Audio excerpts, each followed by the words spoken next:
What's going on, Bills Mafia? Welcome. Welcome to Buffalo Late Night. Good evening. How are you doing? Happy Victory Monday. Happy we are the number one team in the AFC East, the number one team in the AFC.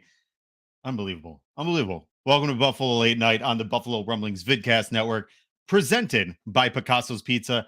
Treat yourself to the most flavorful pizza on game day. Picasso's, we are Buffalo Pizza. Shipping local and nationwide. Order online at picassospizza.net. Again, welcome. I am your host, Thomas DeLoss. Thank you for tuning in this evening, or if you're listening on Spotify, happy Tuesday. You can find our show free on all social media and streaming platforms, including Spotify and YouTube. If you're watching on Twitter right now, come and hop over onto YouTube. Our YouTube page is youtube.com at Buffalo Rumblings, SBN.com. Hit that subscribe button and join the conversation. Now, let's get into tonight's show. Tonight, we have joining us, we have the co-host of the Buffalo Plus podcast alongside Dan Fates and the legend Mike Catalana, and sports anchor for Wham 13 Rochester, Miss Jenna Cottrell, as well. Joining us again, a friend of the show, the host of the Smoke Break on the Buffalo Fanatics Network, my guy, ZBot. What's going on? Yeah, I got to tell you, Thomas, that new intro music, I was jamming backstage, man. That's I loved it. Yeah, good to be with you guys tonight, though. What a week of football, man. That was awesome. I can't believe yesterday we were talking about like best case scenario for Bills fans sitting back watching the games going on yesterday. You had a restful, relaxing day off, and then you got to watch both the Chiefs and the Dolphins lose. It was a fun one, I know, for Bills fans. Yeah, and you add on top of it the fact that the Jets should have won and didn't, and then the Titans get whopped. So if the Broncos could have held on against the Ravens, it would have been like the clean sweep greatest week of all time. But no complaints, like you said, Jenna. Everything we needed happened, and I felt as good yesterday as I do after a Bills win, which is usually pretty good. So riding high today for sure. Yeah, I'll tell you that it's one of those.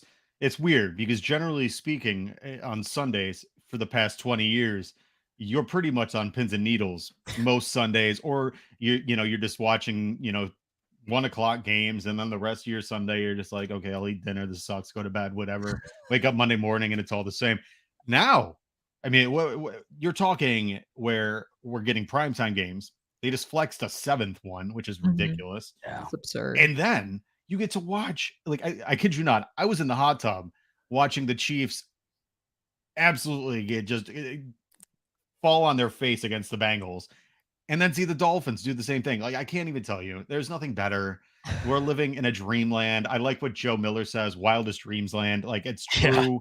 Yeah. It's so weird. This whole world right now that we're living in with Josh Allen and the Buffalo Bills is just, it's wonderful. Truly. I guess the next time when we say, man, we're just cursed, because there's at least 3, 4, 5 times a year where you say that to yourself, you got to just think back to week 13, 2022 to remember, okay, sometimes it all goes right for the Bills. Sometimes, not every time, but sometimes.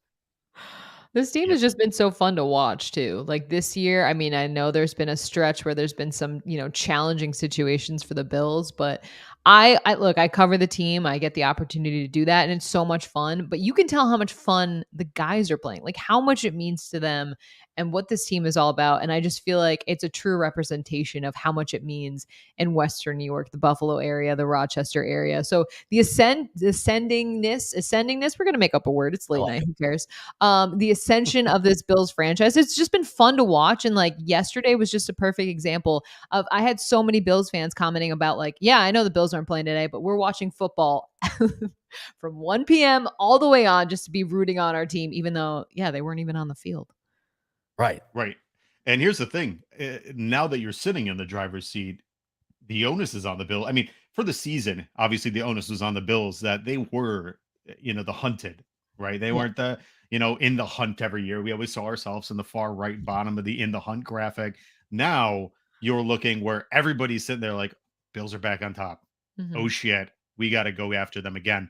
So it's a good day to be a Bills fan, but it's an even better day for Josh Allen, because I feel like now he can kind of do what he needs to do and play a more steady game instead of this. Like, I feel like all season he was kind of, chasing something, and it seemed like he wasn't in his own element, like he wasn't in his own rhythm. So I'm hoping that now that he has this, he can say, okay, now we're going to play Buffalo Bills football and we're going to keep playing, winnable games instead of this weird chasing.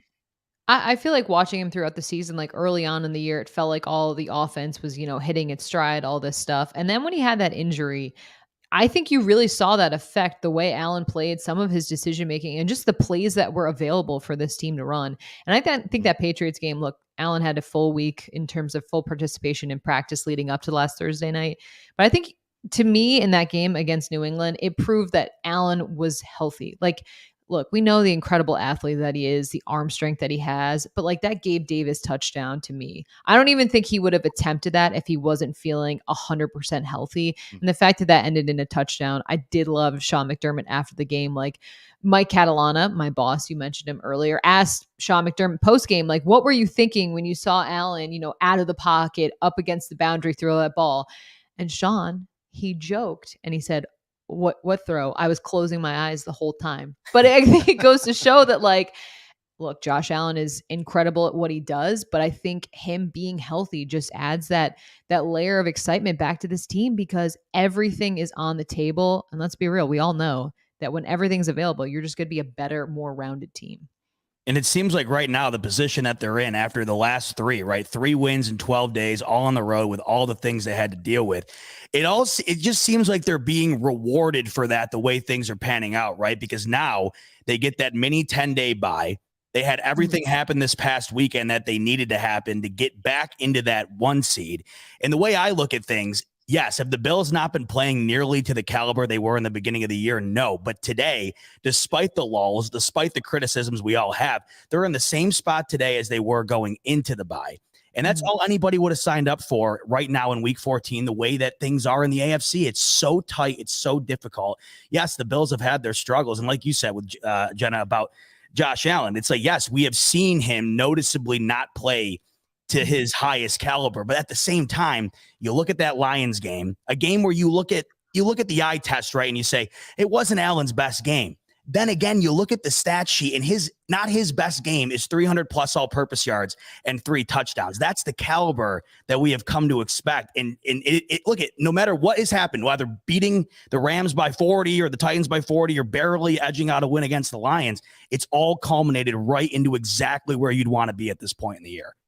I could not agree more. He has absolutely ruined football for every other person. You just can't watch. That's the thing. You can't watch football anymore because of that. But Jenna, I like what you talked about with his injury, because we actually have here at Buffalo Late Night an injury specialist, and that is our guy, Banged Up Bills, Dr. Kyle Trimble. Kyle, what's going on? Kyle, you've been busy, man. I hope you've been taking some time to yourself.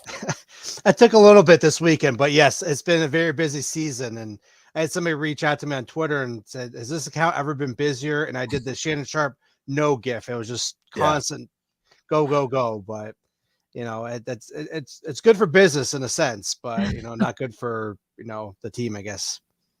For sure. Kyle, so going into this Jets game this coming Sunday out of the Patriots, how are we looking?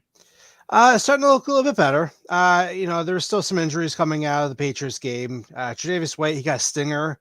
That's his 3rd stinger I've counted since he started back in 2017. He's had a history of neck and shoulder issues. I don't know that that's anything similar to like what we saw with Micah Hyde, but I'd like to try to highlight that stuff just in case there is something later on. But we won't ever know that stuff unless something were to happen later on. But he's had a history of them before, but we've seen other guys deal with stingers and they keep on playing, no problem there. We saw Sam Martin get run into, and he seemed like he's fine. He wasn't mentioned today at the post-game press conference today at 4:00. Dawson Knox dealt with a toe injury, which couldn't really see what happened. David Questenberry was dealing with his left ankle injury going back to the Lions game, so he suffered it late in Lions game on a field goal. And then he seemed to injure it again early on in the game against Patriots, got taped up. And then on the same play that Dawson Knox got injured, he went down again. So he just gutted it out. And it's kind of concerning when an injured David Questenberry is still better than a healthy Bobby Hart. So just put that into context for you. And then the other one I noted was Jordan Phillips. He suffered a right shoulder injury while trying to chase down Mac Jones in the pocket. It was like 2 minutes left in the 4th quarter. I understand you're trying to hustle on every play, but he fell down and he injured his shoulder. He's sitting in the sling after the game, but he had told Jay Skursky that he was fine. There's obviously concern for either AC joint sprain or some type of shoulder instability, whether that's like a subluxation, which is partial dislocation of the shoulder.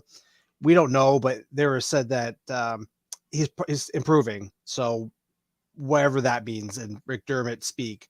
So we'll see how that goes. I could see him coming back for the brace this Sunday if he does play, which we'll see what happens. But that's pretty much it for the in-game injuries. And then we had Von Miller go to the injury reserve, which was certainly a possibility with everything up in the air after that Lions game. And then we see Jamison Crowder starting to kind of ramp back up from what Joe Biscaglia, the Athletic, had said. He talked about that was a clean fracture in his fibula, and he's going to be start running in the next few weeks. Wow. Any update on Dion Dawkins? Haven't seen anything specific. They did say he was in that group of players that they said that was improving. The benefit from him is by video, it looked like he suffered a high ankle sprain against the Lions late in the first half, and he was jumping up and down the sidelines, looked to be okay. I did see some Instagram stuff where he was getting some treatment, but you couldn't really see what was happening. You just happened to see the trainer and then his foot and whatnot. But the benefit, if he could play on Sunday, is that it's his right ankle that's injured. He plays left tackle. So that's more of his pivot foot, which he doesn't need to rely on the ankle that side as much when you're talking about moving around, where the left side is his pass protection. So he's not having to shuffle and stress the ankle as much. So could he come back and play? Hypothetically, yes. It's just how healthy the ankle is. But I would think an 80% Dion Dawkins might still be better than a 60% David Questenberry or even 100% Bobby Hart. Yeah. I tend to agree with that. After last week, I'd have to agree with it. I would certainly fair. And the last one you had mentioned, Jamison Crowder. What is the actual legitimacy that he could potentially come back at some point in the season? It would have to require a really effective, perfect rehab. When I said this when he injured the ankle back in week 4 against the Ravens, he suffered on punt return. They said that he suffered a fractured fibula, which is that outside bone in your ankle there, that lateral malleolus. And so there's a pretty clean break. And Joe's article, he did say that there was some ligament, not damage, but some of the ligaments in there were affected, is how it was said. So the average time for that to happen or for them to return is somewhere around 4 or 5 months there. Literature shows that, but I'm thinking everything has to go perfect. You have to make sure that ankle's not getting angry as you're starting to try to resume land-based activities such as running, jumping, whatnot. I like that they're trying to get him up and going again, which I think is the right approach because, hey, maybe a 75% Jamison Crowder is going to be at least available to play and do something if you suddenly have more injuries to wide receiver room. So, hey, get him out there, be ready just in case that does happen.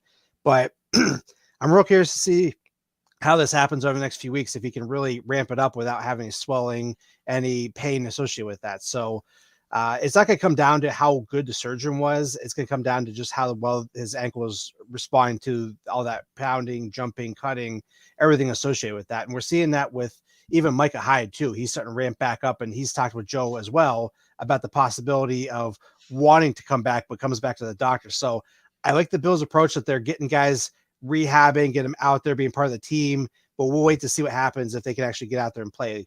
If I'm going to pick one guy versus the other, I'm picking Crowder 10 out of 10 times versus Hyde coming back, but we've seen the team do some pretty weird things, and the playoffs, anything could happen.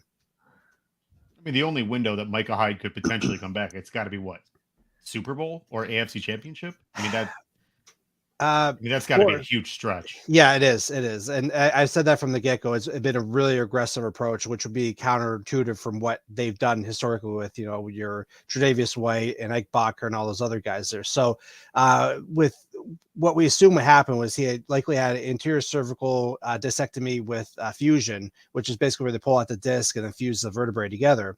I'm glad you explained that, because that was I had no idea what you said. That's why you have me on. So usually what happens, the fusion in the bone area takes between 3 to 6 months to happen. So, it's possible, but then you're hoping that everything fuses together, the bone heals together, and then you're hoping that he has full range of motion, no pain, he can do all the activities, and the doctors are okay with that. So there's a lot of variables to make that happen. And I know he had surgery with Dr. Robert Watkins out in Los Angeles, who's one of like the guys that comes with the cervical spine, lumbar spine, things like that there.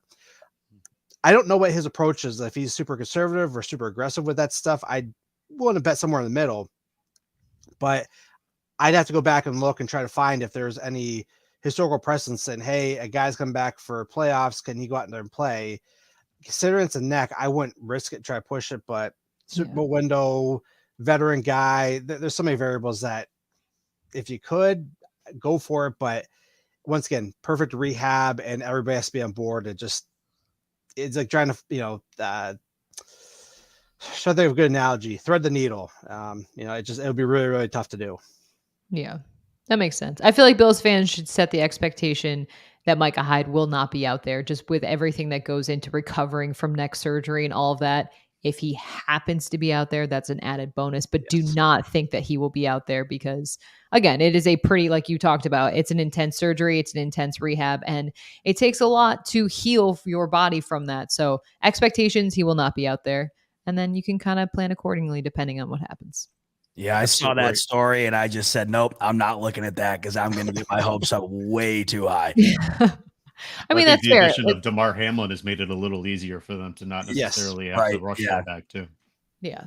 I mean, Micah wants to be out there and you see him at practice Mm-hmm. and all that stuff. Like you can tell, I mean, even with Trey, when he was out, rehabbing, and they all want to be out there. So they all are used to being out there. So they're like, yeah, I feel great. I feel good. But it takes a medical professional to be like, you know what, let's relax. Let's, give it some time because they want to be out there and not get injured, right? Like once again, as soon as they get back. So yeah.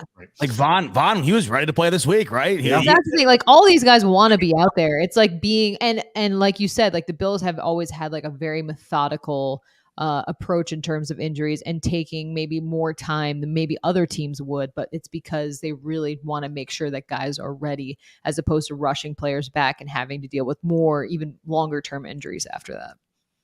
Right. Kyle, any last things you got for us, my friend? No, not really. The Jets are looking pretty good health-wise. They've had a few nicks and bruises, things like that, but the only big one is Michael Carter. He's dealing with a low ankle sprain. I didn't see which side it was, but he didn't play this week.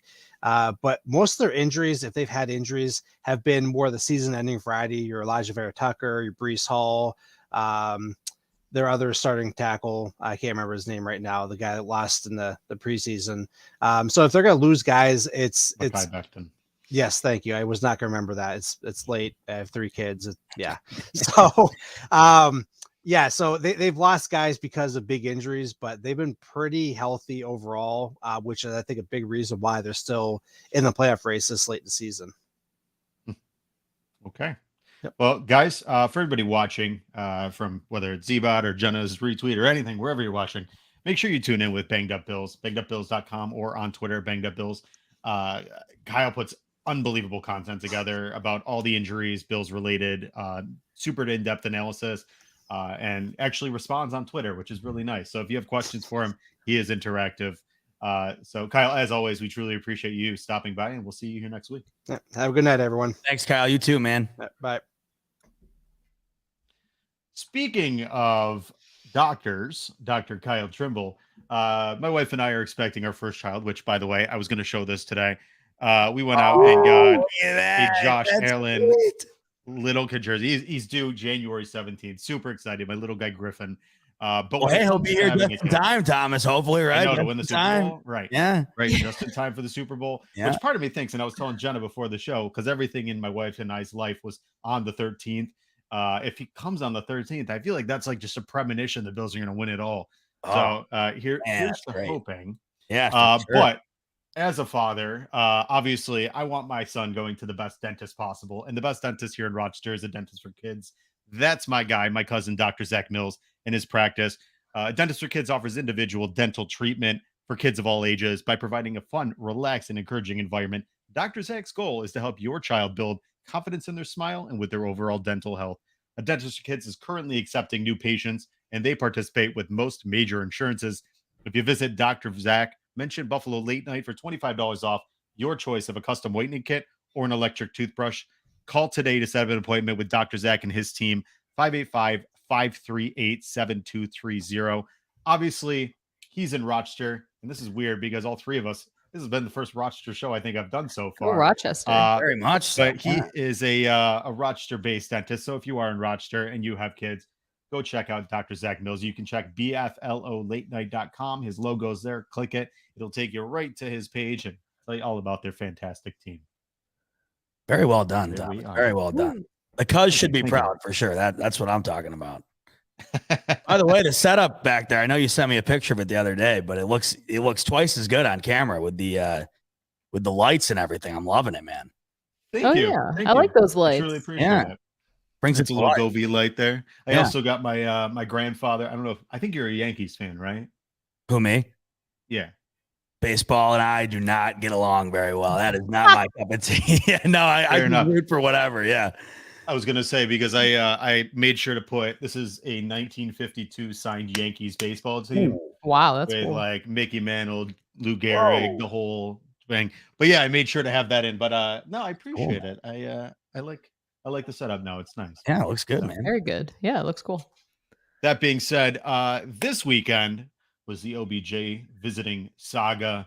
Obviously, that's kind of big news around here. It never stops. What do you two think about the potential of him joining the Bills, and what is your actual prediction where OBJ is going to end up signing?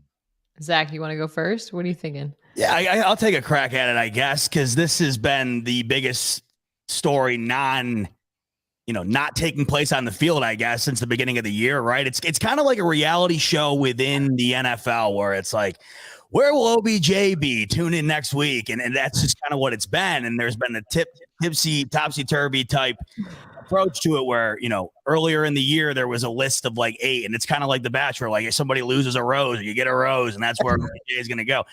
And now it's come down to 3, and I just think only 2 of the 3 make sense. The New York Giants make absolutely no sense to me. One, he's already been there, and it didn't seem to end on very great terms. And I just don't see why you rekindle that flame in a position the Giants are currently in where they're just mediocre, right? If OBJ wants to come back and compete for a championship, which you think at his age and with his injury history, you want to capitalize while you can. And I just don't see that being in New York. The one reason I think it might make sense, he's immediately the top guy.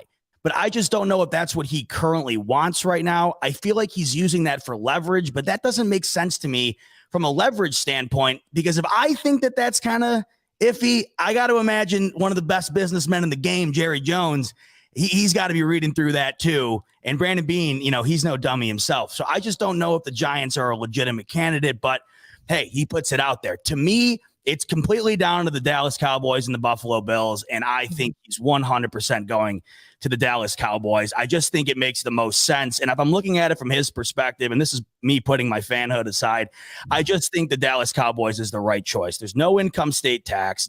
Jerry Jones knows full and well how to utilize not only OBJ's talent, but to utilize his brand. OBJ is a massive, massive brand. Man. And I think that Jerry Jones, with what he has done for the Cowboys and making them the most recognizable franchise amongst all sports in the entire world, essentially, OBJ is a guy that can come in and you put his face in front of that Dallas star, and it just seems to make way too much sense.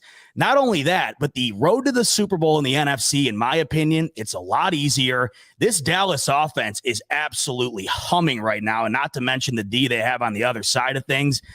I think that him going there is a perfect fit. Now, Buffalo, it depends on what he wants to do, right? If he wants to play with the better quarterback, and I think if he wants to get involved in the offense in a bigger role, I think Buffalo is probably the choice, but it's a tougher road, and it's in Buffalo. And I think a lot of people, as much as I love Buffalo, and hey, I don't know if that's been as much of a problem lately, right? Because there was plenty of time, or not too long ago, a time where you would never get a top free agent to even consider coming here, especially in the middle of the winter. But those times have changed. But the way I see it, I think it's awfully close, and the benefits just seem to lean towards Dallas. But hey, I guess we'll find out who gets the final rose, in a couple days here or so? So ZBot. there is some rumors coming out through Twitter, people speculating that he's going to sign with the Cowboys. So we'll see. Yeah. We shall see. ZBot, have you considered a career in TV? I majored in it, Jenna. I've been applying my entire. Coming for my job, man. Oh my God, Jenna! I don't know how you landed the job. It is not an easy road. I am jealous of your ability to break through because I have tried my best. It's just not easy. Zach, I'll be honest with you. She's got the looks more than neither of us. I would say you're right. I haven't. I don't keep up on the shaving maintenance probably as well as Jenna and the rest of the crew does. But well, you got the voice and the takes for TV. I'll tell you that. I appreciate it. No, here's my thing. I totally see what you're saying, and I could absolutely see OBJ going to Dallas in terms of just the brand, what makes sense. Here's why I don't know if the Bills. Like, if I'm OBJ, I want a longer term deal. Like, I don't want to be a rental for just this season. So will Brandon Beane want to put up some considerable money to keep OBJ and have him in Buffalo for a couple years? I don't know if that really aligns with what the Bills want to do. He would absolutely be an asset for this team if he were to come to Buffalo for this season. If I'm OBJ, I'm thinking about it in terms of like coming off the injury. In Buffalo, what's great is you don't have to be the guy. You can make your fantastic 4-5 catches a game, and not the entire offense is not reliant on you. I think that's a plus side. Josh Allen throwing you the ball is a plus side. But if I want the money and the money comes with that long-term contract, it makes more sense to go to a team like Dallas because I think Jerry Jones is going to be more apt to put that money towards him as opposed to Brandon Beane, who might say, yeah, we'd really like to have you for this upcoming season, but I don't know how you fit into the longer-term plans in terms of being in Buffalo. I will say, though, Von Miller, Trey White, these guys have done their best recruiting campaigns. It's been unbelievable. And you mentioned the fact that, when I first started covering the team, Rex Ryan was the head coach, and it was like no free agent would ever come to Buffalo because a high-end guy, because it was Buffalo. It was laughed at. When Stefon Gilmore left, it was because he wanted to be seen on national TV. And we know that's not what the Bills were able to offer, which LOL. But going forward, though, that being said, like, I understand what this team is now. Having Von Miller, I know he's on IR currently, but having him in that Bills locker room, having Josh Allen be for a long time the NFL Twitter cover photo, Stefon Diggs, all these primetime games, it bodes well for the future and what players will come to Buffalo moving forward. I just don't know if right now OBJ is the fit in terms of off the field, in terms of that money portion, which obviously is something to consider when you have guys like Tremaine Edmonds who are coming up. Jordan Poyer obviously wants to get paid, and guys pay attention in that locker room to who you do pay. So would he be an asset for this offense moving forward? Absolutely. But I don't know if it makes sense for the Bills to sign him because of the bottom line. And something we'll have to wait and see. I saw Ian Rappaport was reporting that midweek, it looks like OBJ will make his decision. He was meeting with Dallas and he was going to talk things over with his family. And that's why I think the Giants is interesting in terms of, I think they could offer him the money and security longer term that he's looking for. So I kind of get why he did visit with the with the Giants. And obviously they have a whole new regime there. And they've played well. I obviously in the last couple of weeks have kind of faded, but it's going to be interesting. And the fact that the Bills are even down to the wire, I just hope he doesn't go to the Chiefs. Doesn't look like that's the case, but I just don't want to see that. And it doesn't look like it's panning out to that. So the time is winding down, though, and OBJ's got to make a decision, and I think he makes one soon. Now, here's the one thing I wonder. Does Brian Dable and Joe Shane, knowing that they don't want him going to an interdivision rival, talk up the Buffalo Bills and Brandon Beane and what they have to offer in Buffalo? Potentially. I honestly don't even think that he needs to. Like, the results kind of speak for them. And I'm not saying that he wouldn't do that because I think Brian Dable and Joe Shane had a great time in Buffalo and they are huge fans of everything. But you see how successful the Bills are and how Josh Allen is. And look, I've been covering this team now for 6 years and I've covered a lot of football, and I've not met anyone who does not love Josh Allen. And I'm not saying outwardly you're always going to get guys that, are huge supporters of their quarterback, but at the same point, that's pretty rare to have everyone on your team always be talking about how great of a guy you are, your talent level, what you bring, your leadership, all of those things.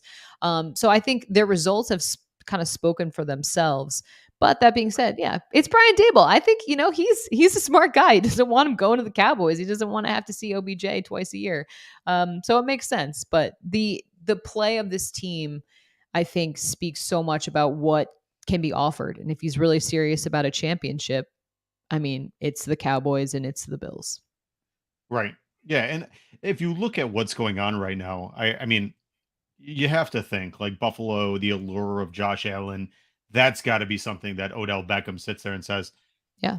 where am I going to get my cheddar going forward? Because I mean, the one thing that I keep going back to, and I understand with Dallas, there's no, income tax, and it's Dallas. It's the biggest market that he's going to see out of the three of these. I mean, and I know New York's a big market, but Dallas in and of itself, when it comes to Yeah. football, The I mean, that brand of is the Cowboys. Yeah. I know. It just right. makes so much sense from that aspect, Right. And even tonight, I mean, he's over with Trayvon Diggs, Micah Mm. Parsons at the Dallas Mavericks game right now. I mean, the guy has that ability, but it just comes down to what he wants. Does he want I agree. a comfortable situation where he feels like family? Because if that's that, it's Buffalo. If he wants to rekindle this, potential loss situation from where he was drafted and he felt like he kind of got scorned, then it's the Giants. But if he wants it all to be that OBJ branding, bigger than life persona, he's going to Dallas. So I think it comes down to that. Now, the one thing I feel like is interesting is I know we talk about the contract and if Buffalo can offer it, I would, I always thought like, right now with the way things work, we didn't think that Von Miller was coming here. We didn't think that they'd offer a 6-year, $120 million contract Yeah. to Von Miller. Right. But it happened. And not to say that the, salary cap doesn't exist. It doesn't. It does. Who knows? Who cares? Yeah. But realistically, if they wanted him, there's voidable contract years. They can have Oh. escalator clauses. There is a multitude of ways that they can fit this guy in there. And my biggest thing, and I've said this many times, I know you got guys like Tremaine Edmonds and Ed Oliver and Jordan Poyer potentially. I'm fairly confident that them signing Odell Beckham and winning a Super Bowl outweighs anything of these guys potentially. Like they'll find a way to get these guys paid. But if they win a Super Bowl now, the layover from a Super Bowl will be more than enough for all these guys to find a way to fit themselves under the salary cap afterwards. I definitely hear you. I think that, Matt Milano wanted to come back to Buffalo and, this is obviously a couple years ago, but he's like, I'm willing to take a little bit of a discount, but I don't know if that's for everyone. You know what I mean? Like, I don't know if every guy is going to be willing to be like, yeah, I'll, take the hit on my checkbook, and that there's nothing right or wrong with that. That's just a personal preference. Some of these guys can get paid other places. And I feel like we've seen guys that, they did their thing and they either the Bills or maybe the Bills have also shown that they weren't as invested as maybe we thought they were. But look, they have the money. They can make it work. They always can. But I don't know if they're willing to make it work. We'll put it that way. I also wonder too, and I don't think enough people are talking about this, but I also wonder what Odell brings to the team once he is actually on the team. I mean, he is now coming off 2 major injuries, and the last time he was out there, it was a horrific one. And it's not like he's getting any younger. And I just think that everybody's talking, and this to me is why the Cowboys also make so much sense. The reason this conversation's happening right now as extensively as it is the allure of what OBJ is, not necessarily what he actually is. No, it's the allure of what OBJ was. Exactly right. Do we know what he is? I don't know if we've ever known, Jenna. You know what? I often say this about him, and it's not to discredit him because, of course, he's an incredible athlete and a great wide receiver when he was in his prime. But I've always wondered this. If you take away the catch, what is Odell Beckham Jr.'s legacy, and what are we viewing him as? I've always wondered if that ball was just a foot higher, if Odell would have been considered what he has been. Because when you look back on it, sometimes I think that we completely predicate his play on what that catch made him be in sort of the pop culture within sports. He became an icon after that. And I just wonder sometimes, it's amazing how one thing, can just flip a dial. But with that, aside, people do not seem to harp in on the fact that when he does get to whatever team he gets to, there's no guarantee he's adding to that team the way people think he might. Yeah, I agree. That's why in terms of that, like, it does make sense from Buffalo because he doesn't have to be the guy. You're right. You know what I mean? Like he can be obviously Diggs is the one.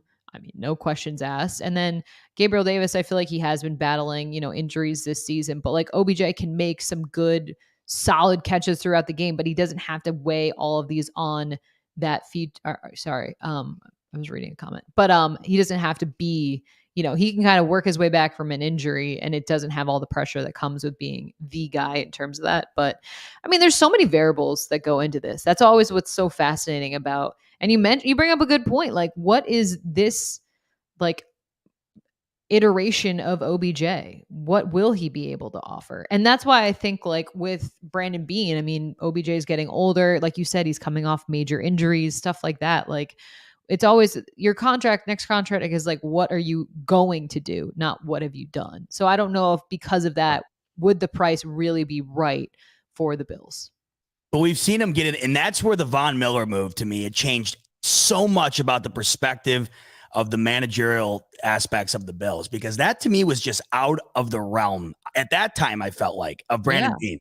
And like you had said earlier, Jenna, when you talk about the face of these Bills and you have all these superstars and stuff, the Von Miller move, no matter how it pans out, and, up until now, before he was injured, I mean, it's panned out quite well. And I think even well beyond, and you're tapped into, Jenna, you see it on a daily basis, but what he brings to everybody around him, I think is more valuable than what he brings to the field. But the fact that, he was willing to go there, and we've all seen the footage by now of him on the phone with his father and that whole thing. Yeah. I think that even to round it out here about the OBJ thing, whether he goes there or not, I think we should love the fact that even though he might not go there and the way things are looking, it does seem to be edging towards Dallas. Just the fact that the Bills are at where they're at right now, where they're coming down with the wire here. I just think that above everything is the coolest thing. And when I was a kid, when Terrell Owens got off the plane, that was like the epitome of my fandom. And what was that, right? He was just going for one last, farewell tour. And now we got Von Miller, OBJs in consideration. And I think this will be the case. Yeah. Josh Allen hangs it up. No, that matters, because when you see a guy like Vaughn or like Stefon Diggs go to a small market, I mean, let's be real, Buffalo is one of the smallest markets in the NFL. Yeah. See them go to Buffalo, play really great ball in Buffalo, and enjoy being there. That message, all those guys talk, like that gets out there. And you, like you said, to have the Bills be in the top 3, top 2 running to land a guy like OBJ. Like if I were to tell you that 5 years ago, you'd be like what? It's just crazy how much things have changed for this franchise, and honestly, a very finite amount of time when you look at it. Yeah. 5 years ago, if you said Stefon Diggs was over at Von Miller's house and they were recruiting Odell Beckham to play with Josh Allen on the Buffalo Bills, I would have said, what are you talking? What you would have said you're drunk. Yeah, this is Matt. Are we playing Madden? What is going on right now? Yeah, no, what a weird situation. But you're right. I mean, you listen to Jordan Phillips and Shaq Lawson. They're the perfect examples of guys that they wanted to be back. Yeah. Thought there was greener pastures and realized should have never left. Or even Roger Saffold. Roger Saffold was just on Twitter saying, Brandon Beane, I will do whatever it takes. Yeah. Please let me stay. I know. His agent was like, bruh, what are we doing here? What are we doing? But no, you bring up the point too about guys wanting to come back. How about on Thursday night, Jay-Z calling out Josh Allen's name? Be like, hey man, I want to meet you. Like the fact that Jay-Z knows who the Bills quarterback is just unreal. I looked at my dad. It's so funny you say that. We were watching the game. I said to him, you imagine Kyle Orton dapping up Jay-Z post game? I'm like, this is where we're at. And this is incredible. And it's like, I'm so glad you said that, Jenna, because it is the little things that always stand out to me where I'm just like, there is no way this is the reality right now. There's just no way. And that to me was a perfect example, because when you're talking like God tier celebrities, it's Jay-Z, and he wants to meet Josh Allen, and you're just like, and to me, the funny thing is when you listen to Josh Allen, like on Kyle Brandt's show or whenever he's doing an interview, he's the most like laid back, secluded, not wanting that type guy. So the fact that they want him to be there with them, not the opposite, is even cooler to me. It's unreal. I know. Well, it was really funny. So I was on the field still getting video post game when that interaction happened, and Mike Catalana, my boss, was getting the video of that, and he was like, that's Jay-Z, right? I was like, yes, he's 60. We'll give him the excuse of that. But that's right, Grandpa.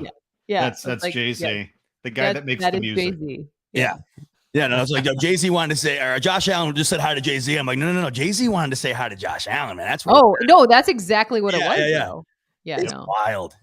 That is, but that just goes to show you, like, if you play well and you're going to get recognized. And I think seeing Josh Allen play in the level and just, I mean, it's been cool to watch. So I get why OBJ would want to be involved. Who wouldn't want to be? Every player is like, I want to try and go to Buffalo. You play your best ball in Buffalo for the most part. And that's who doesn't want to do that? Now, moving on, because we can talk about this all night long, and I love it. Remember when this sucked? No, this is great. We do have a weekly segment here at Buffalo Late Night. Ian, go ahead and kick that off. Damn!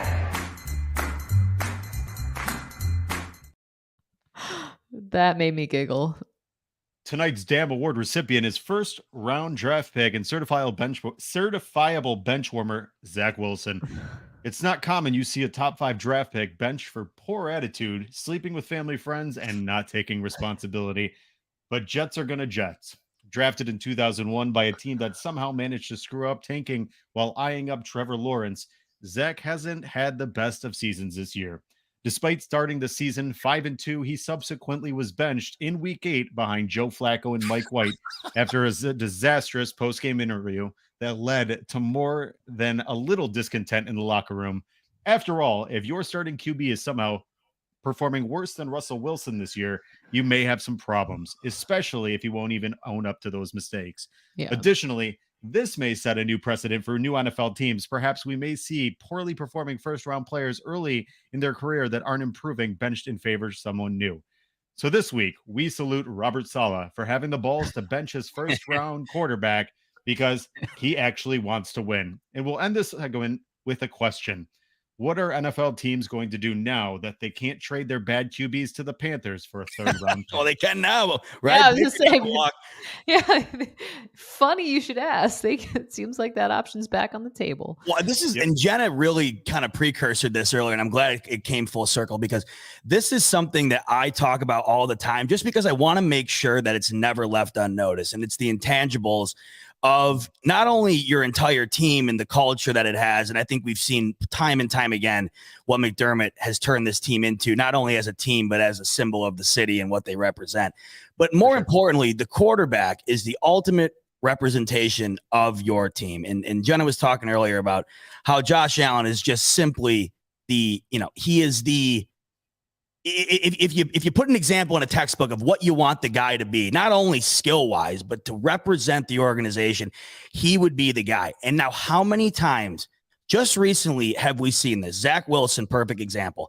Baker Mayfield, if he handled himself differently, who knows? He might even still be the quarterback of the Browns, let alone not being let go from the Panthers today. Kyler Murray, he's been the topic of conversation recently. Yeah. Just nobody seems wrong with him.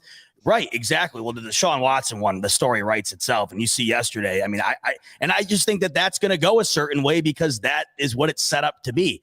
Yeah. But you're seeing this now. And I just think that no matter what, if the Bills never wind up getting over the top or whatever, I don't anticipate it because I think Josh Allen, it's going to happen at some point. But, I think we take for granted oftentimes just how lucky we are to have the organization represented in the right way because I think you said exactly this earlier, Jenna. You said it's rare. And I really do think that is the truth. People take it for granted because they expect it to be that. But you look around this league and it's not just the NFL. Plenty of national teams have their main guys, shine a light on the organization that you just would not want knowing what else is out there. Well, I think of even like Russell Wilson, like all the weird stuff that's come out about how his teammates in Seattle essentially hated him, how like he's unapproachable, like all this stuff. And yes, let's be real. If you're really good, that can mask a lot. But I have this weird theory about Russell Wilson, by the way, that he died in a car accident and he's a robot now.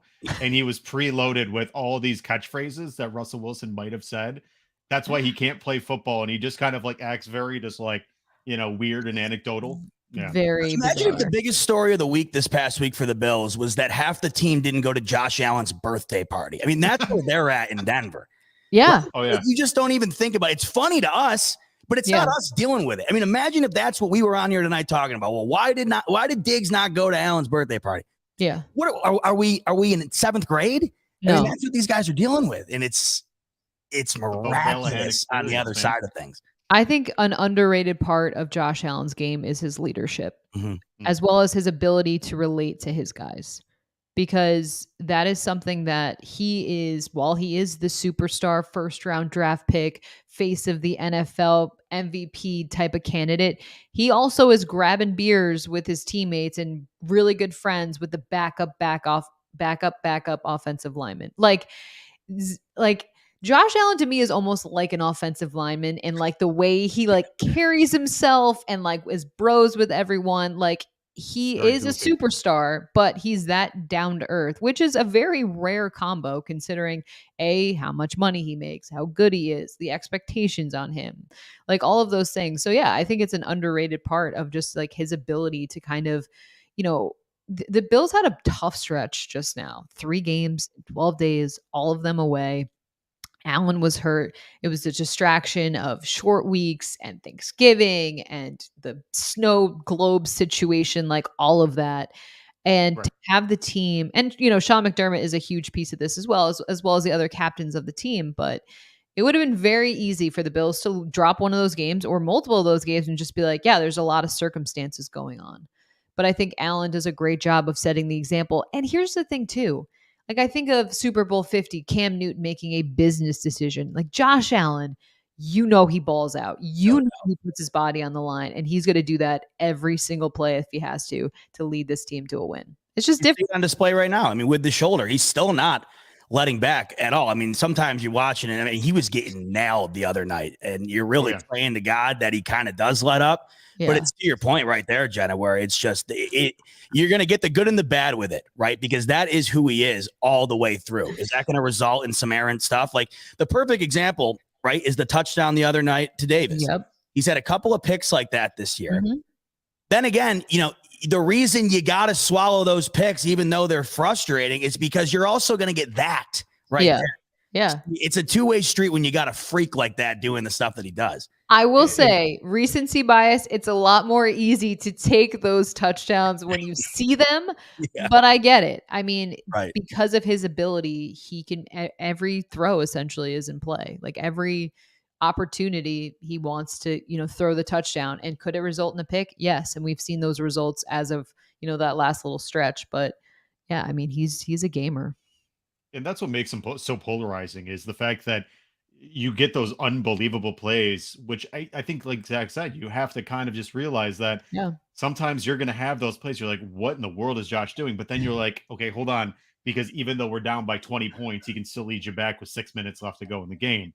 Aside from that, though, I think the cool part is, and, I think I want to say it was Joe Miller. He had Josh Allen's father on his show. And the one thing that his father kept saying was that he always used to interview Josh. Yep, that's like when they were driving the car, he would ask Josh questions as if he was a radio host, or like he was interviewing him for, a job interview.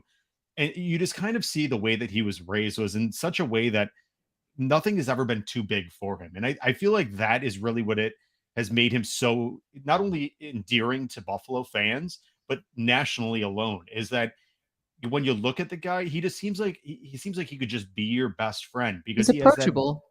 Right. He has that personality that makes him both fun loving and somebody that you root behind, because he's incredibly hardworking. He plays through injuries. He is he's like that guy that you want to bring home to your mother, like he's the guy that just does everything right. Yeah. And even when it's wrong, it seems right. And now he's getting the national media spots. He's getting the Gillette commercials, which I don't know if you caught it. Stefon Diggs put out a little dig at the New England Patriots. But first of all, Allen needs to chill out with the way he shaved. I know it's the ad for Gillette, but like when he swoops, I'm like, bruh, like take it easy. A couple things though that you talking about that made me realize, or just kind of think about. I also think of the accountability factor. Like after a game, like what game was it? It's like it's hard to win when your quarterback plays like shit. I think it was the Jets or the Vikings game. Game, was it not? No, it was a road game. As I was there, I can't remember which game it was. But whatever. Week right before Russell or Zach Wilson got benched, right? Because everybody was making the comparison videos from how each one handled each other. It was like the stark opposite of how you handle yourself after a loss. I think the accountability factor, and also I've talked to Josh's sister quite a bit, one of his sisters, and she said that Josh used to sleep with a football when he was younger. Like he used to go to bed with a football. So talking about how his dad used to interview him, like he's wanted this for his whole life. It's actually pretty endearing. He's got like a Disney movie script written out. His whole life is exactly that. They're going to be able to make it. So Disney Channel original. Yeah. It's funny we were talking about this. So I got to see an example of this firsthand from two perspectives, from the fan perspective and from the player perspective. I was at an event and I sat down and I spoke with Matt Barkley for a while. And this was just in the offseason when Matt Barkley was just brought back to the team.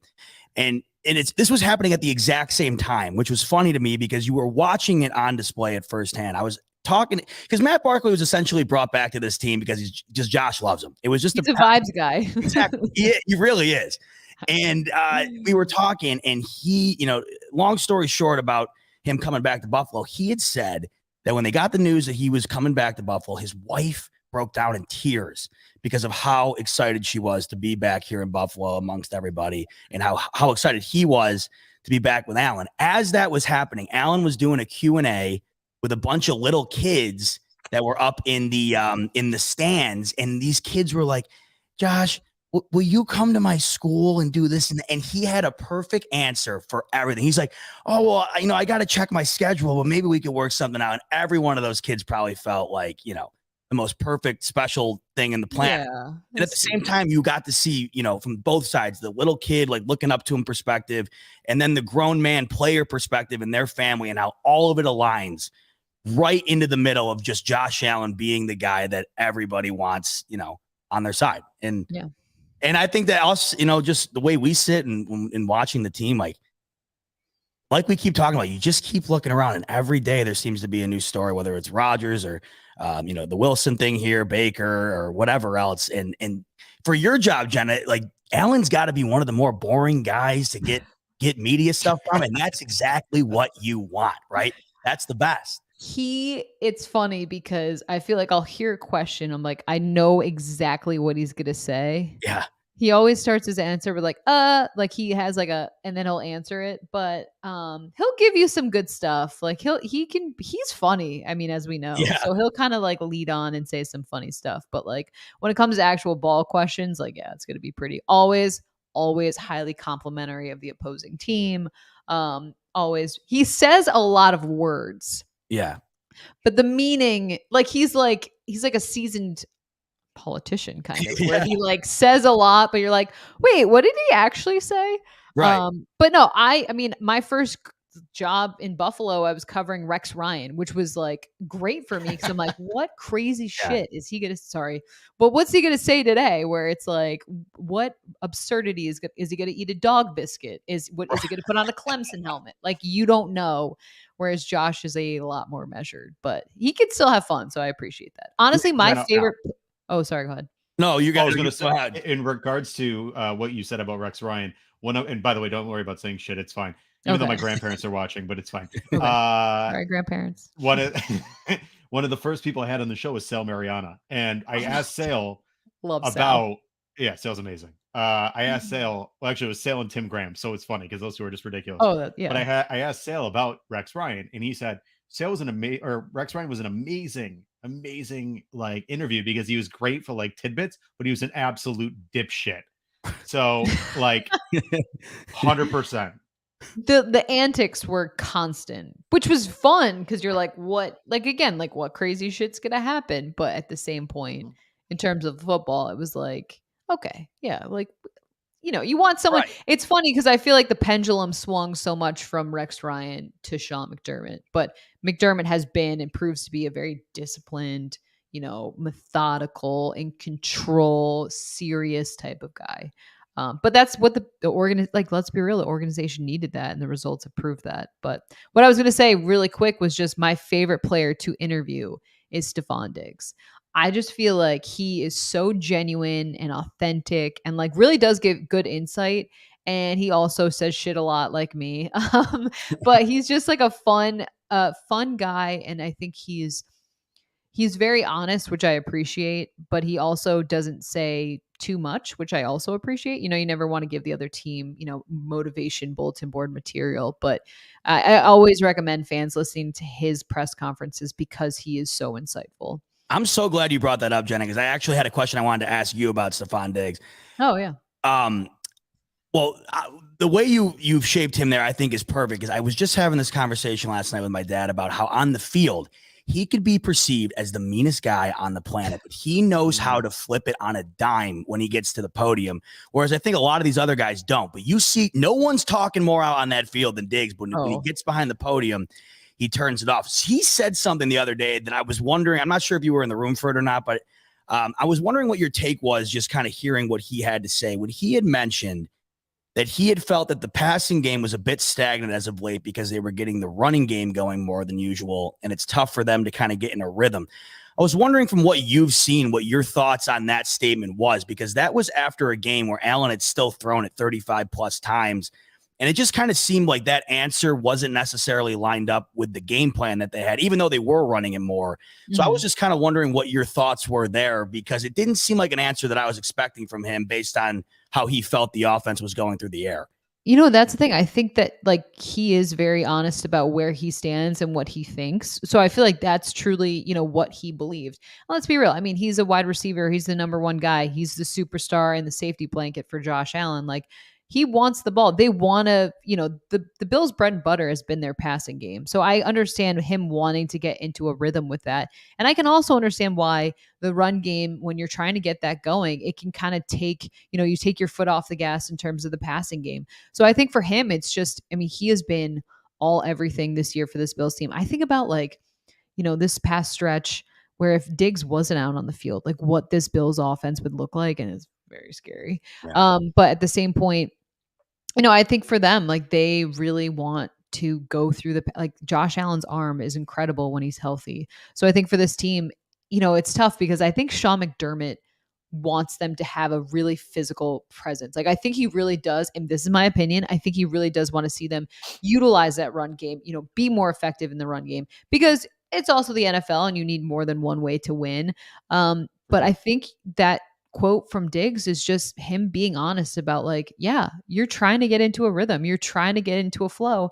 And sometimes it's challenging when you're trying to set up the run game. But that's also a piece of why this team is becoming more successful, is because they've started getting a run game going. And I don't think, no one thinks that they're going to become a run heavy team, but I've been pleased to see them be more effective in the run game. I mean, they ran it more than they passed it on Thursday night. Yeah. And I think you're getting into the part of the season where you need to show that you can run the ball, because you need that to be a threat, because that changes how defenses will play you. So, but I get it from his point of view, where he's like, yeah, I want the ball more. I want to get into that rhythm. And sometimes it's hard when you're running as much as you are. Sure. Which is crazy considering statistically he is pacing to have by far and large his best season as a pro. Right. He's already had over 1,000 yards. He's flirting with 100 catches already this season. Next game he's going to pass 1,300 yards. He's already over 10 touchdowns. It's insane. Asinine. I mean, and that's being on the field for the games, you see how physical, and I think Diggs has such incredible body control. I mean, watching him run routes is fascinating. Just his fluidity, the footwork, just how seamless and he makes everything look, and he does a great job of avoiding those big hits. But at the same point, the physicality of the game, he's getting crushed in some of these hits. I think of that touchdown that got called back, and that just that type of catch. And I'm like, damn, first of all, I feel bad for whoever had to tell him it wasn't a touchdown, because that sucks. But then also just what he's been to this team has been really fun. Post game, Josh Allen walking out in a Stefon Diggs jersey. I think he's just been that guy for this team. But I always appreciate interviewing him because he keeps it 100, and I appreciate that. Yeah, for sure. Finally, what we'll touch on is, and I love these elongated topics because you guys bring some great content. That's why I brought you on. Thank you. I do have to go to bed soon, but I feel like we're wrapping up anyway. I can't we are. I don't know what's going on. I know. have one more topic. I talk a lot, so I'm sorry. Plenty more with the way how it is in the fall. 4:00 feels like 10:30, so I never even know the difference anymore. I just look at the clock and I'm like, oh. I ate dinner today at like 3:45. I was like, at least you ate dinner, right? It's got to be 7:30. I was like, what? So yeah, don't ask me. So the reason Jenna wants to get off is not because she has to go to bed. She is still hungry since she ate at 3:30. Yeah, I was to say definitely we'll have a post snack and then go to bed. But yeah. Oh yeah. Finally, obviously the Bills are playing the New York Jets this Sunday. What do the Bills need to do to beat the Jets? And what is your prediction?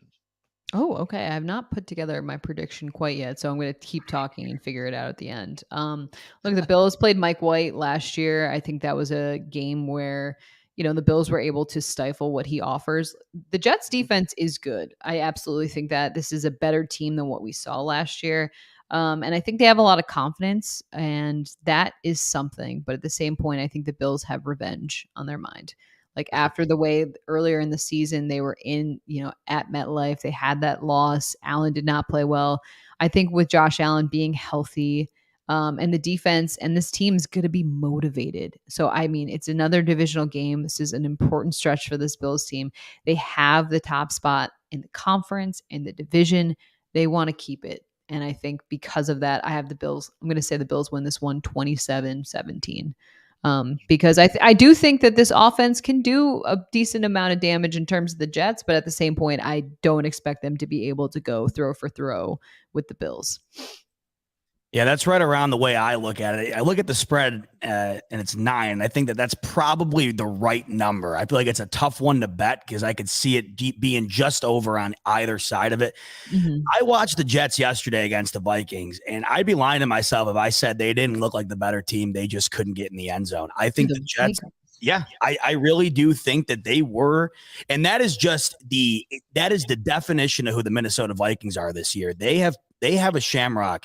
I mean, it is not only up their ass. I think it is up they are a human shamrock. They are just a 32. Facts. Not even. There's all 22 out in the field shamrock. But, watching that game in its totality yesterday, the Jets defense looked phenomenal. And Mike White got them in scoring territory. He did. Religiously, it felt like. And towards the end, when it mattered most, they were there 2 different times to win that game.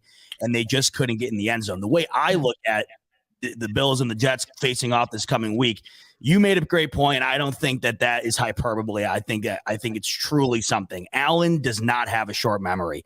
They lost to these Jets team, a team they were supposed to beat, a team that, listen, they've owned them. They've owned the Dolphins. They've owned the Jets. Those are the next 2 opponents. And no way Allen doesn't have revenge on the mind. And it's back at home here. And I think that they know it's been a bit, right, since they've been at home, and they want to show out in a moment where it means a lot. And the Jets come to town, like you said, with a lot of confidence, and they should have that confidence because they have outplayed expectations completely.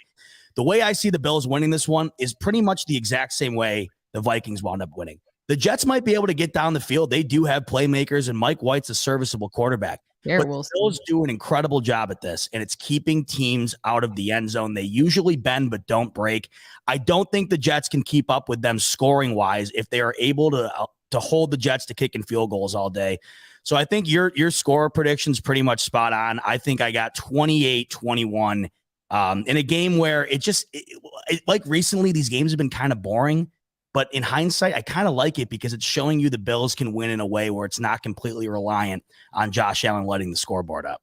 Yeah, I loved Jordan Poyer again before the Patriots game was like, "Hey guys, it doesn't have to be close." Right. And I kind of love that because it's like it really doesn't. And that's the thing. The Bills were in control against that Patriots team, and I want to see them be in control of a team that is not as good as them. Are the Jets ascending? Absolutely. But at the same point, the Bills are better. They should play better, and they should have those results on Sunday. Right. And I think the one thing that we're not talking about is the fact that I guarantee you Stefon Diggs and Gabriel Davis want some retribution versus Sauce Gardner. Oh, yeah. Because not only did he get a lot of leeway going his way, because I think the league is trying to boost him into a kind of a media darling, a guy that they can rally behind. But he got the best of them a couple times, and I don't think it was by accident. I don't think he's a bad corner, but I think he got some help his way. So I think Stefon Diggs, who is just like you said, Jenna, very spiteful. And In the best way. Yes, right. He very much he reminds me a lot of Jeff Skinner. I think Stefon Diggs is the Bills' Jeff Skinner, like a guy that can get under your skin. He does things to kind of get guys going. He's done it before. He did it to Jair Alexander. He was just kind of chirping at him the whole game, kind of got in his head, got him going. I think that's going to be a huge thing for him. And the big part about this, like you said, Josh Allen is the type of guy that he wants to put everything to bed. He doesn't want anything left. He wants to sign that check and mail it off and be like, okay, that's it. This is signed, sealed, and delivered. We're done. This is how it's going to be. And at the end of the day, Josh Allen's legacy is entirely hinged on a Super Bowl at this point. He doesn't want to be Phillip Rivers. He doesn't want to be another quarterback who just couldn't get it done. And even more so, he doesn't want to be Jim Kelly, who couldn't finish the deal. He wants to write the legacy in Buffalo that he can be the guy that can finish off everything that he's done so far. And with that taste left in his mouth from last year with that 13 seconds, because they hear that stuff. That they read social media. We're in the age where these players are on social media all the time. He stays off for the most part. Thank God, too, by the way. Another thing to be happy about. I don't just because he doesn't post doesn't mean that he's not on social media. You're right. I'm just saying, like, what we've seen, I'm glad he never seems to hit the send button, because that seems to be a definite bonus these days for sure. Yeah, that's very fair. Absolutely. But he does have the ability to be very spiteful, which I think is something that he's leaned heavily into, because you could see he's much of a gamer in terms of on the field and what he actually exudes emotionally. And I think he puts that forth in every single game. And I have to believe there's a reason why he goes as hard as he does, because he knows that there's something more for him in store. Like he's trying to kind of evolve his legacy based on his play on the field. But that being said, obviously we've gone a little long tonight, but I think we've got awesome viewership tonight. They've loved this. What I will say is, how can people find your content? Because, you guys deliver every single time. Oh, thank you. Well, I guess I'm going to jump in front of you, ZBot, but go for it. So honestly, we have a lot of fun. We cover the Bills. If you check out the Buffalo Plus YouTube channel, we have a whole channel. It's myself, Mike Catalana, Dan Fades. Mike Catalana has been covering the team for this is not hyperbolic, but 35 seasons. So he knows his stuff when it comes to the Bills. But you can find us on the Buffalo Plus YouTube channel.